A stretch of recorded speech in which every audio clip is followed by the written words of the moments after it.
Welcome back, listeners, to the BizBlend podcast, where we stir up the real conversations behind success, strategy, and self awareness.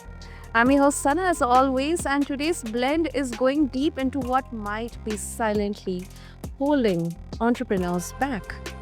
We are not talking about the marketing hacks or funding strategies you get to understand from multiple resources out there, but we here are talking about mindset, behaviors, and the internal blocks that can sabotage even the most brilliant business plan.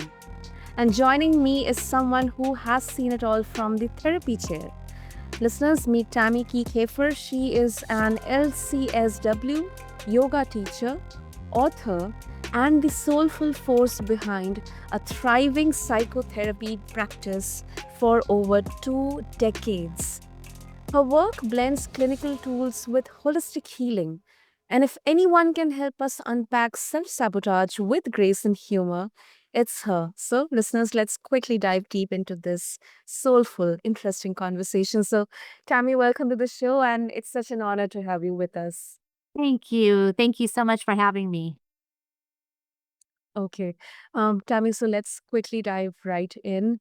Um, Before we talk about the topic, I guess it's always better for listeners to connect with the guest, their journey, because just before recording we were talking about that everybody has their own story. So what if you can share your personal journey, a bit of your personal journey, and what motivated you, brought you to this world of yoga, then therapy, and then the mindset and entrepreneurship. Yeah. So I think I was one of those rare people who knew what I wanted to do from when I was little, and I always knew that I wanted to have a private practice, and I don't even know if I knew what that actually was. But I think I've always been kind of the helper person with my friends and my family, and people always came and talked to me about stuff, and I've always looked at the human mind and human behavior as a puzzle. And it's just about everyone has their own unique puzzle, and everybody has their own, when you buy a puzzle, it's got a picture on the front, and it's like everyone's picture is different. And I've always just found it so fascinating to help people put their own puzzle together. And it just kind of fell into place, that, I've always been in the mental health world from college and internships. So yeah, here I am. I'm 52 years old now and practicing, and I love my job and helping people. I did my first yoga class. Oh my gosh, I don't even know how long ago it was, but I walked out of that yoga class and I almost ran into the person in front of me in my car because I was just in a completely different space in my head. And I thought, what just now happened to me? And I love this field of mental health and human behavior because it doesn't have any boundaries. Yoga was just fascinating, and I dove into that and got my certification, and I utilize that with my clients, and it's just you're always growing. I guess that's what I'm trying to say. Wow, that is so inspiring, and it's so uh good to know that you had it all figured out from your childhood, because I I was not only childhood, but for like my entire teenage years I was clueless what I'm going to do. So that's really inspiring, Tammy. Okay, so now getting into the topic. Um, so, in your experience, since you have been studying about psychology, then behavior, mindset, mental health, for entrepreneurs, what are some of the most common traps, mindset traps that they fall into?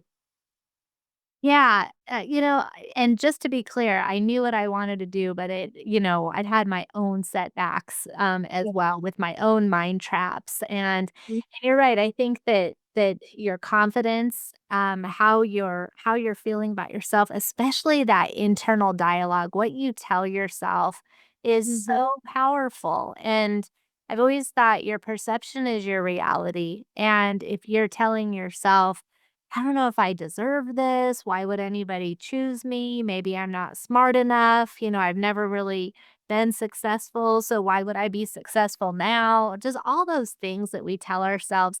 You start to believe that. And that's how you show up in your life. That's how you live your life. And I feel like there's, an energy that we all have. And when you put that type of energy out there, it's going to be received as people maybe questioning, like, "Do you know what you're talking about?" Or, and so I think that it does definitely have to start internally and building that internal sense of self as far as confidence and believing in yourself.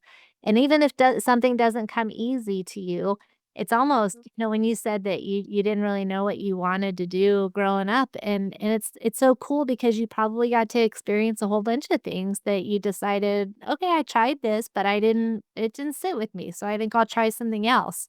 So, yeah, I kinda look at it like all these experiences lead you to where you are right now, and where you're Mm. gonna be in 10 years, like, I don't know, but right now, you're experiencing what you're experiencing, and they're all lessons.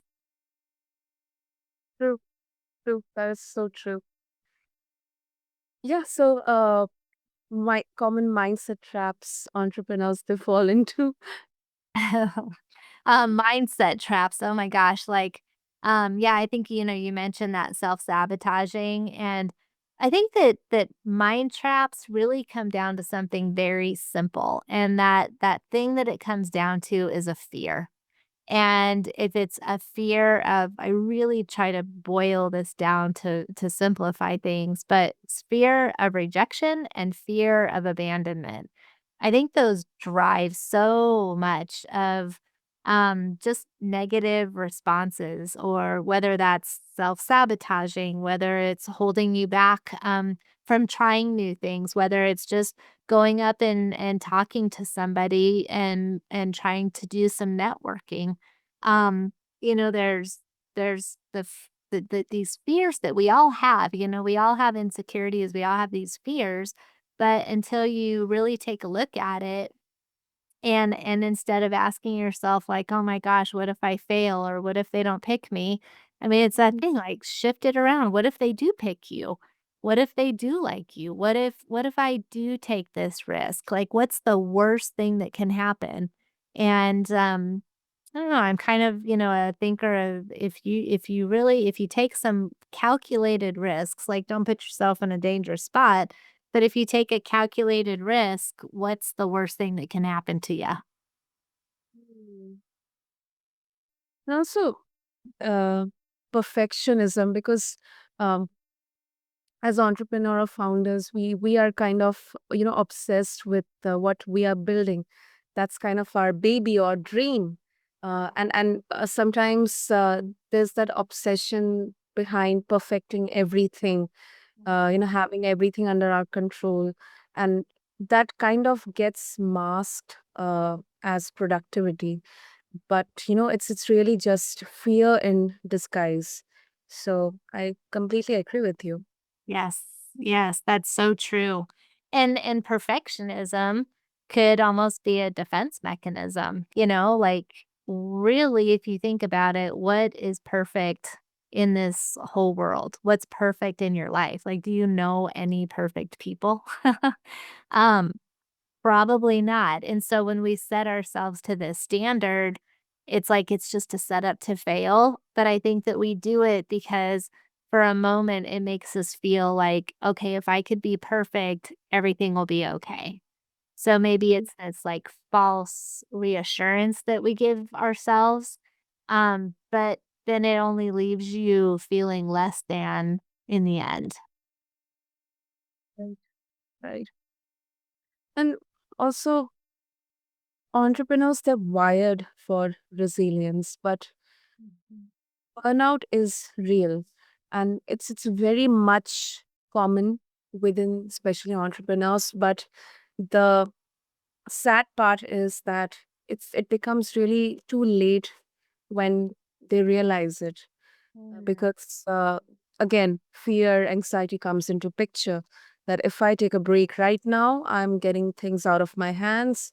I'm letting things, I'm taking away the control. So it will hamper my business. So let's just somehow go with the flow. I'll get out of this.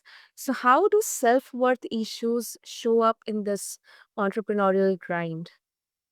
Yeah, I think that that's such a good question because if you're an entrepreneur, you are likely self-employed. And you know where I was in between the time that I was divorced and the time that I got remarried, I had to think about my health insurance. I had to think about I've got two kids that I'm, continuing to raise in a home where I'm the only person who's bringing in any money.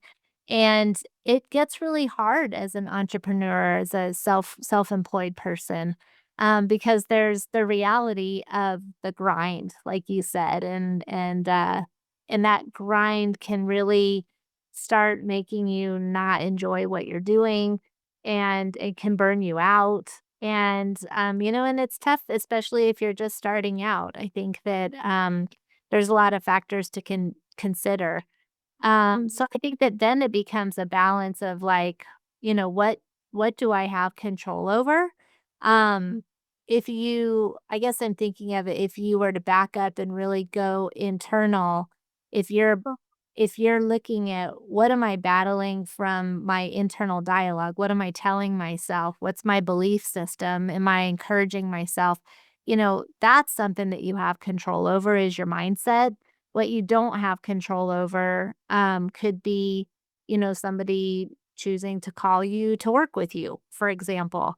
But what can you do to, create just set yourself up for success? And I think that that does come from an internal space.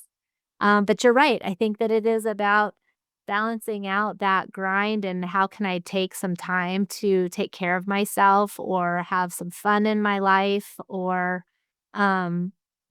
because at the end of the day you're right, like bills still need to be paid and it's your job. Mm, yeah, I agree. I agree. And um, some in the especially in the business world, some folks might think that mindset work is just the soft stuff, and results they come from doing, not thinking. Mhm. So, how would you respond to this perspective? Well, I mean, I think you can do until all of a sudden it's not working. So I think that sometimes that grind, and I guess with that perfectionism part, I was also thinking, okay, what's the opposite of perfectionism? And it could be flexibility. So allowing yourself to have some flexibility, allow yourself to make mistakes, allow yourself to evaluate your business and recognize, like do an assessment of your business. What's working, what's not working, where do I need to pivot? And giving yourself permission to pivot in small ways instead of like just I'm gonna, burn it down to the ground and totally recreate everything. That might not work for a lot of people.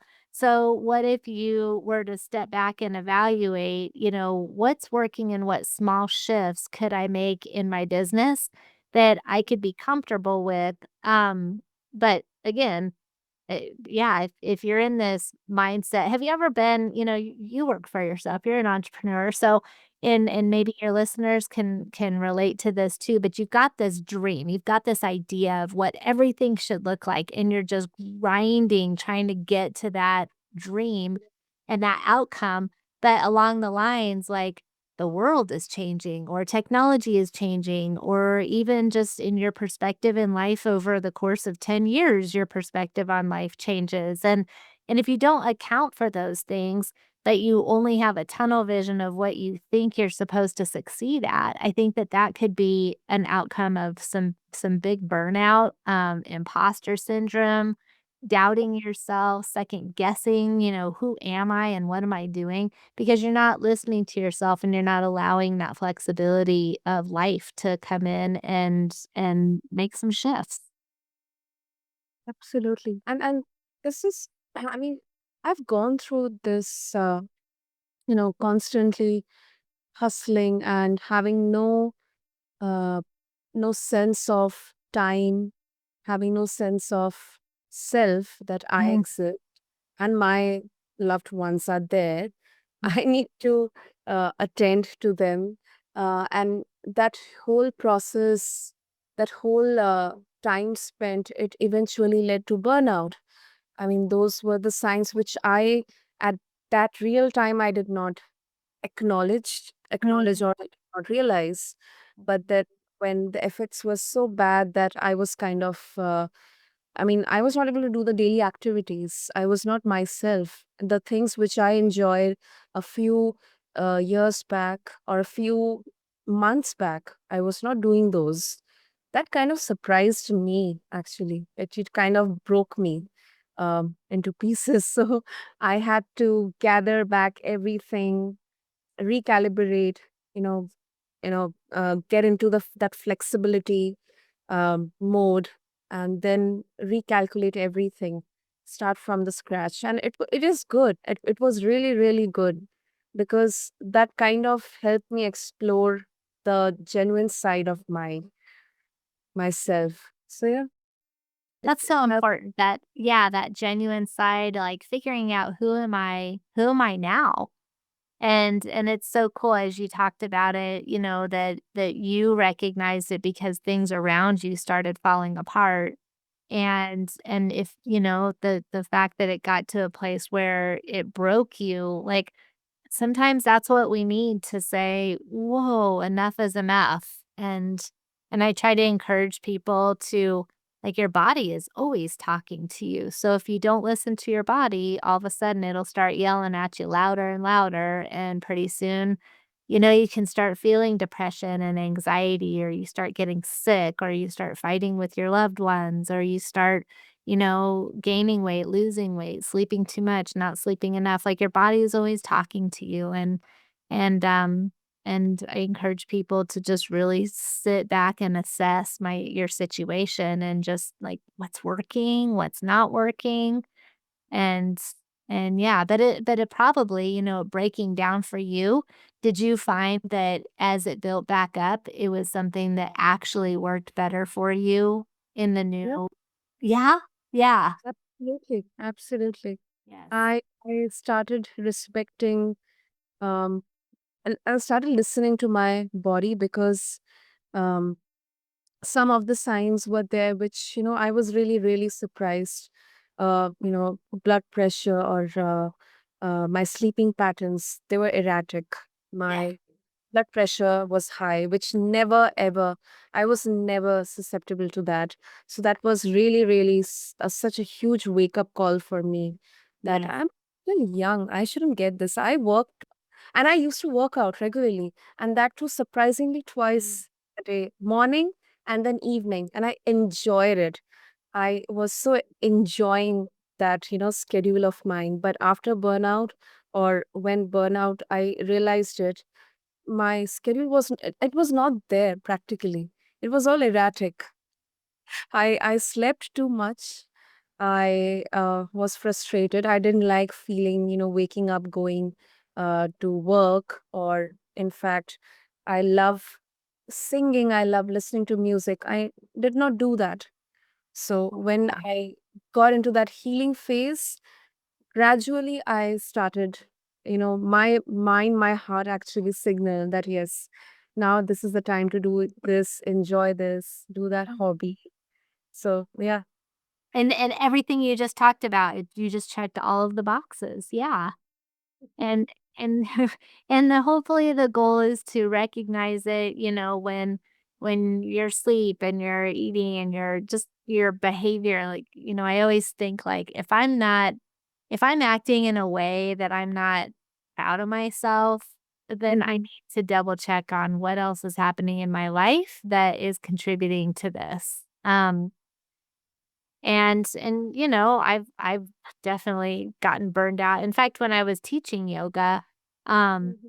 I got I couldn't enjoy my own practice anymore because I was always like, "Okay, this is a good idea. This is a great sequence. I love this. I wonder if I could, if I could do this in my practice, or the imposter syndrome, like, oh my gosh, this teacher is amazing and they're just so like authentic and they just say the perfect things, and I wish I could do that. And I started not even getting to enjoy my own yoga practice because it became work. And I had stopped doing it, and then, got to get into, as an entrepreneur, like the marketing aspect of things. It's just not my favorite thing to do. I love talking to people, but I'm not a fan of marketing. um, so then it does. I have to, pull back and really do some assessment of, what's getting in the way of me enjoying what I got into this field to do in the first place. And I've absolutely had to pivot and reevaluate. And I have an online course that I spent so much time creating and spent way too much trying to market it, and it never really took off. And I thought, you know what? I've always wanted to create an online course. I did it. I can be proud of myself, but I can also hang it up and offer Mhm. it to people if it ever comes up or if it ever works, for people. But I can't keep pouring all my energy into the online course because it just didn't get off the ground, and it's okay. And as much Mhm. of a bummer as it is, it's like maybe it just wasn't meant to. It was more my own personal accomplishment at the end of the day. And it's okay. But man, Mhm. that's a hard place to get to for sure. Absolutely, absolutely. And another, very, very much important from the perspective of entrepreneurship is sometimes burnout gives you, as you mentioned about imposter syndrome or burnout, it also affects your confidence Oh, and kind of gives you that social anxiety that you forget about connecting with people or networking with them because you start judging yourself too much. Or maybe I'm not uh, fit enough to mingle with so many successful people out there who have done it all. Maybe they'll feel very, I feel inferior to them. And that is so, so detrimental, so detrimental. it's humbling, it's very humbling, and I think that that's almost the beauty of it, is to allow yourself to be humble and Mm-hmm.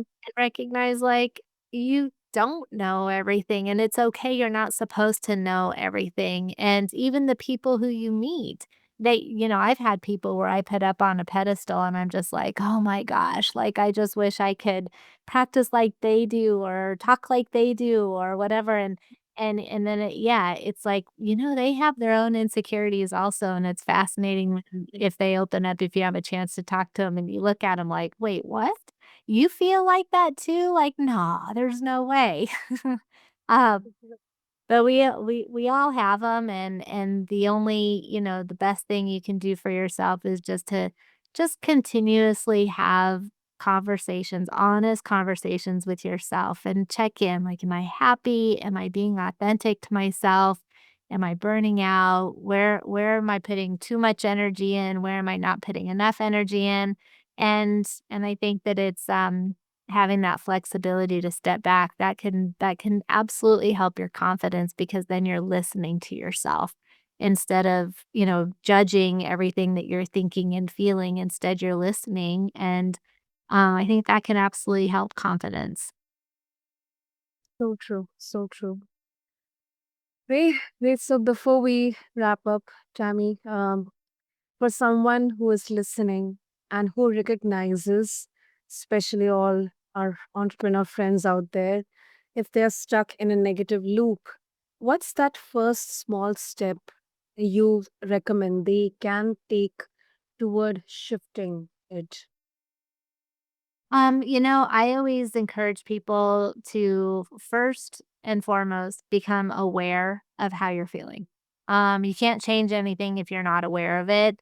And we can just, make excuses for things and rationalize our way out of, places where we get in our head.